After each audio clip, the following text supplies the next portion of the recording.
নমস্কার বন্ধুরা, রূপা রান্নাঘরে সকল বন্ধুদেরকে অনেক অনেক ভালোবাসা দিয়ে স্বাগত জানাই।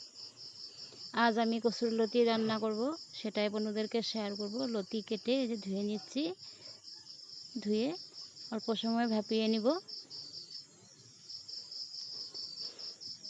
5 মিনিট সময় ভাপিয়ে নিচ্ছি।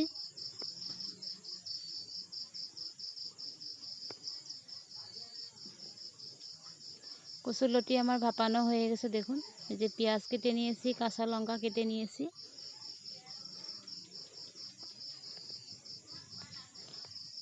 এখন পরিমাণ মতন সরষের তেল দিয়ে পেঁয়াজটাকে ভেজে নিচ্ছি।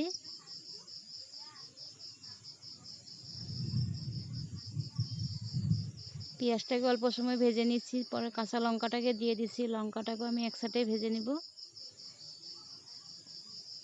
পেঁয়াজ আর লঙ্কা ভাজা হয়ে গেছে। এখন সামান্য পরিমাণের আমি কালো জিরা দিয়ে দিচ্ছি। কালো জিরাটাকে ভেজে এই যে ভাপিয়ে রাখা কচুলতিটাকে দিয়ে দিচ্ছি। এখন খুব কম আছে, আমি কচুলতিটাকে ভেজে নিব। এই রান্নাটায় আমি অন্য কোনো মশলা দিব না। পরিমাণ মতো নুন আর হলুদ দিয়ে দিব। এখন নুনটাকে দিয়ে অল্প সময় আমি ভেজে নিব।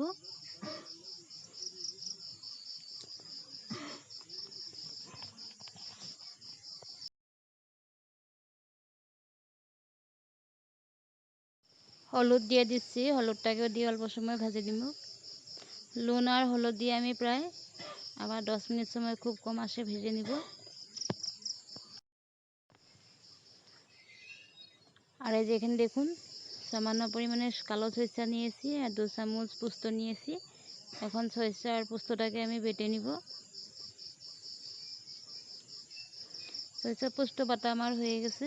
এদিকে আমার দেখুন লতিটা প্রায় হয়ে এসেছে। এখন বেটে রাখা সরিষা আর পোস্তটাকে দিয়ে দিচ্ছি।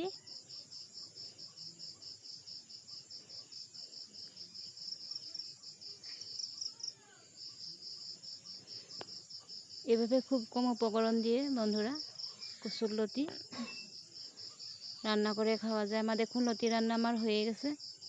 কেমন হয়েছে বন্ধুরা কমেন্ট করে বলবে। তবে এইভাবে রান্না করে ভাতের সাথে খেতে অসাধারণ।